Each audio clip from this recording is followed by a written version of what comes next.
There is no amount of legalese at one's disposal that could possibly obscure the coded messages that so often come rising to the surface in the Australian Parliament. It is routinely then, and only then, when the political sewage begins leaking around them, that Australians get a whiff of the stench of loathing. The odorous and all too familiar scent of chauvinism was there yesterday, where Queensland Senator Fraser Anning, who only drew 19 votes in last year's federal election, delivered his first speech calling upon the skeleton of the White Australia policy, an invocation meant to stir the bones to life. Anning's Senate address was no dog whistle, it was a bellow expressed from behind a pulpit of legislative power.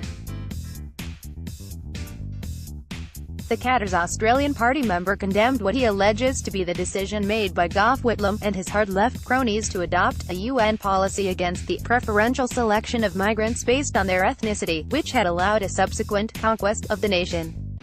Anning argued for a plebiscite in order to decide, in his own sulfuric words, the final solution to the Muslim immigration problem. While all Muslims are not terrorists, Anning said, certainly all terrorists these days are Muslims. So why would anyone want to bring more of them here? Despite this unabashed incitement, in the coming weeks this prepared maiden speech will undoubtedly be described by a myriad of pundits as contentious and controversial, as though Anning had been caught wearing a pair of NSW blues undies instead of deliberately calling for the targeting of an entire religious community. Omar Sakr, Arab-Australian poet and author, says that Anning's speech has left him feeling utterly exhausted, and also afraid. Senator Anning's speech will be treated as an outrageous one-off, an aberration, but it is depressingly in keeping with mainstream Australian politics over the past 2 decades. It was only a few years ago, in 2015, that Eric Abetz declared that the government should prioritise Syrian refugees who are Christian. The year after, Sonia Kruger was on national TV calling for an end to Muslim immigration. Peter Dutton followed up by labeling Lebanese migrants, who were predominantly Muslim from the 70s onward, that is, following the civil war there, a mistake. Between 2015 and 2017, Sakr explains, 78% of the Syrian refugees that were accepted in Australia identified as Christian. I haven't even started talking about Manus and Nauru, where 12 refugees have died so far, and countless others have been assaulted and degraded beyond what anyone, innocent or guilty, should be made to suffer. This has been going on for decades. Only a week or so ago, a proud neo-Nazi was warmly hosted on a cable news program.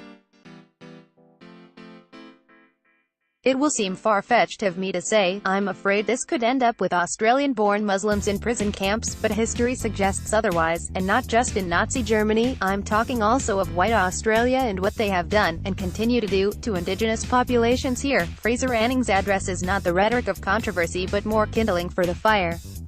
After all, the senator has only come out and said what Pauline Hanson, Peter Dutton, Tony Abbott, George Christensen, Andrew Bolt, and others before them have made clear as crystal, that there is a kind of person that will be accepted into the fold of society, and those who do not meet the white Australia standard don't belong.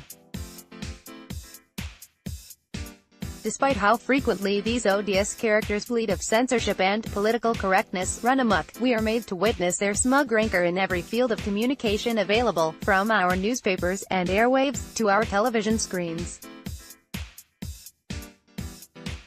These are hellfire sermons being delivered by revolving clergymen of bigotry, and they are hoping to fill the pews. It is not enough for us to spurn the role of parishioner.